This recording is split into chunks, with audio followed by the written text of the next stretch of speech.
حسین کے خلاف یہ جو واقعہ ہوا ہے پہلی بنا پڑی، دین غالب ہی رہا تھا. آپ کو آج یزید نظر آئے نا تو صحابی سے کم نہیں نظر آئے گا. آپ کو پتہ نہیں ہے اس کے بیسک معاملات کیا تھے. اور جتنا سسٹم یزید کے اندر تھا، اگر پاکستان 1% بھی لے لے تو دنیا میں آگ لگ جائے. خلافت آ گئی ہے تو دین نہیں ہلا تھا اتنا. دین ہلنے کی پہلی بنا پڑی تھی. یزید کی اتنی مجال ہی کیا تھی کہ دین بدلے؟ لوگوں نے کچا نہیں کھا جانا تھا اس کو. بچے تو نہیں بیٹھے تھے نیچے. نماز اسی طریقے سے، زکوٰۃ کا سسٹم وہی تھا، حج کا انتظام جو کہ اجتماعیت کے انتظامات ہیں جدید نے نہیں ہلائے تھے. وہ تو ایک سکسیسر تھا، اس ٹائم کا مشرف تھا جو پہلے چلتا آ رہا، چلاؤ آگے. ٹھیک ہے. سیدنا حسین کی ویلیو اس لیے اتنی بڑی ہے اسلام میں، انہوں نے یہ بات بھانپ کے بتا دی تھی کہ بیٹا تو مذہبی امور کے اندر سب کچھ ٹھیک ہے، تو نے جو کیڑا جو تو ڈسکوالیفائی ہو رہا نا، تو اس سسٹم کے اوپر ڈسکوالیفائی ہو رہا ہے کہ جس میں ایک بندے کو اس ممبر پہ بیٹھنے کا حق ہی نہیں ہے جس پہ تو بیٹھ رہا ہے. سمجھ آئی؟ اور یہ سب سے بڑا واقعہ ہے کہ جب ایک بندہ، آپ سوچیں میں آپ اور ورسز سیدنا حسین علیہ السلام، سوچیں انہوں نے کیا کیا آگے کہ عورتیں اور بچے بھی لے آؤ سارے میرے. کسی کو نہیں، یہ نہ کسی کو امت میں آخری بچے کو بھی کسر ملے کہ ہاں ٹھیک ہے سیف پلے کر لینا، سیف پلے کر لینا، کسی ایک کو بھی نہیں. اور یہ خالی ہسٹری کا واقعہ نہیں ہے، بخاری شریف میں پورا واقعہ حدیث میں ہے. عبداللہ بن عباس کا وہ خواب دیکھیں جو بخاری میں ہے. نبی علیہ السلام نے خواب میں بتایا، خون کی شیشی پکڑ کے آئے نبی علیہ السلام. جس ٹائم حسین علیہ السلام شہید ہو رہے ہیں، نبی علیہ السلام عبداللہ بن عباس کے خواب میں بتا رہے ہیں. It's not a small matter. کیوں؟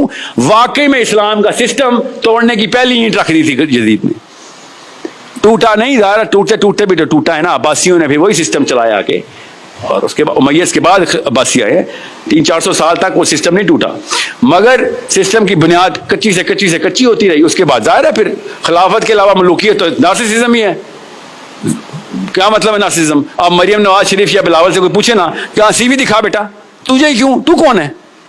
میں جی نواز شریف کی بیٹی ہوں بس، یا میں زرداری صاحب کا بیٹا ہوں. یہ کوالیفیکیشن ہے؟ یہ کیا کوالیفیکیشن ہے بھائی؟ یہ تو بلکہ ڈسکوالیفیکیشن ہے. کیونکہ اسلام جو ہے یہ واحد دین ہے جو کہتا ہے دین کہ جو بندہ چاہتا ہے نا خلافت، وہ ڈسکوالیفائی اس کو نہیں ملے گی. سمجھ رہے؟ ورنہ سیدنا حسین نے نعرہ بھی لگا دینا تھا، مگر ان کو پتا تھا کہ جو چاہتا ہے اس کو نہیں ملے. تو نہیں بنے گا، جس مرضی کو بناؤ، تو ڈسکوالیفائڈ ہے.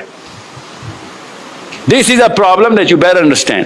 ادروائز اللہ تعالیٰ نے یہ نہیں کہا کہ میں دین بناؤں گا اور دین میں ہی قائم رکھوں گا. اللہ نے ہمیں کام دیا ہے، تم نے نہ کیا تو کوئی اور کسی اور سے کروا لوں گا کام، لیکن انسانوں سے ہی ہوگا. ورنہ تو بجلی ابھی گرے سارے کے سارے مسلمان ہو جائیں. اللہ تعالیٰ نے خود کہا یہ چاہتے ہیں کہ میں فرشتوں کے پر لگا کے بادل پہ آ کے بیٹھ جاؤں اور یہ دیکھ لیں کہ ہاں نظام یہی ہے صحیح، بات یہی صحیح، کتاب یہی درست ہے، تو وہ تو ایسے ہو جائے گا. یہ واحد امت ہے جس پہ غیب کا ٹیسٹ آیا. پچھلی امتوں میں آپ بنی اسرائیل کی ایک دو ہسٹری پڑھ لیں، قرآن میں بھی لکھی ہوئی ہے، ان کی کتابیں پڑھ لیں. روز ایسے معجزے ہو رہے ہیں کہ غیب کی کوئی کسر ہی نہیں ہے. کبھی کوئی کسی چیز کی بارش ہو رہی ہے، کبھی کس چیز کی، پھر آگ کا ایک شعلہ زمین میں چل رہا ہے، آگے آگے گائیڈ کرتا آ رہا ہے. اس سے پہلے سمندر پھاڑ چکے ہیں وہ. آج میں اور آپ سمندر پھاڑتا ہوا دیکھیں، اس کے بعد کوئی نماز چھوڑیں گے؟ سوچے ذرا، ان کے اوپر معجزے کے معجزے آئی جا رہے ہیں. اور نخرہ دیکھے بنی اسرائیل کا، منو سلوہ اتری بھی ہے اور کہہ رہے بور ہو گئے یار، بور ہو گئے. آپ میری اور آپ کی، ہماری امت کے اوپر ٹیسٹ ہی کوئی اور، ہم پہ غیب کا ٹیسٹ ہے. بچا تھا الحمدللہ، سب سے آسان ٹیسٹ ہے غیب کا. ورنہ ہمیں اللہ تعالیٰ اپنا جلوہ دکھا دیتے نا، کرتوت ہمارے پھر بھی وہی ہونے تھے. سوچیں ذرا، ہم پہ غیب کا ٹیسٹ ہے. اس لیے شاید پرسنٹیج میں ہم 1% بھی ہوں. نبی السلام نے اس لیے بشارت بھی دی تھی کہ میرے بھائی ابھی آنے ہیں. صحابہ نے کہا ہم آپ کے بھائی نہیں؟ نبی السلام نے کہا نہیں تم میرے ساتھی ہو. بھائی میرے وہ ہوں گے جو بغیر دیکھے میرے پر ایمان لا کے وہ والے کام کریں گے جو تم ابھی کر رہے ہو. ہمارے بارے میں بات تھی نا. وہ جارج نہیں تھا ان کا جو chief of Donald Rumsfeld Europe کا، جب خالد بن ولید کے پاس آیا تو خالد بن ولید سے کہتا ہے کہ اس وقت خالد بن ولید سپر وائرل تھے نا، تو کہتا ہے کہ وہ میں نے وہ خالی تلوار دیکھنی تھی جو تمہارے نبی نے آسمان سے منگوائی ہے، جو ٹوٹتی نہیں ہے. خالد بن ولید ہارتے ہی نہیں تھے، تو خبر یہ پھیلی ہوئی تھی، وائرل ہوئی تھی یوٹیوب پہ اس وقت کہ اس کے پاس کوئی خاص تلوار ہے. تو خالد بن ولید نے کہا کہ میں تو ایک جنگ میں 11 تلواریں توڑ دیتا ہوں، تو جس تلوار کو ڈھونڈنے آیا اس کا نام اسلام ہے، وہ نہیں ٹوٹتی.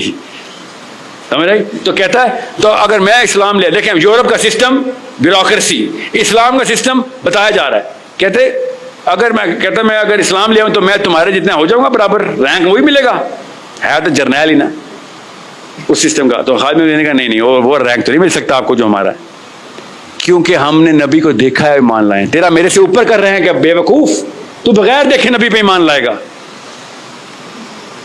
غور سے سمجھیں اپنی اوقات کو, اتنا اونچا کیا نبی نے ہمیں, ہم سمجھ ہی نہیں رہے. 1% بھی کام کر لیا نا ہم نے سسٹم کے لیے, 1% بھی, ادھر سے ابو بکر صدیق کیا علی بن ابی طالب کے آس پاس کہیں پہ جنت میں نام لکھا ہوگا, آس پاس ہی. وہ لیول تو ہمیں ہی پتہ نہیں اچیو ہونے نا ہم سے, 1% سے یا 100% سے بھی نہیں ہونے, مگر اس سرکل میں شاید انٹر ہو جائیں. اتنی آسان سی بات ہے.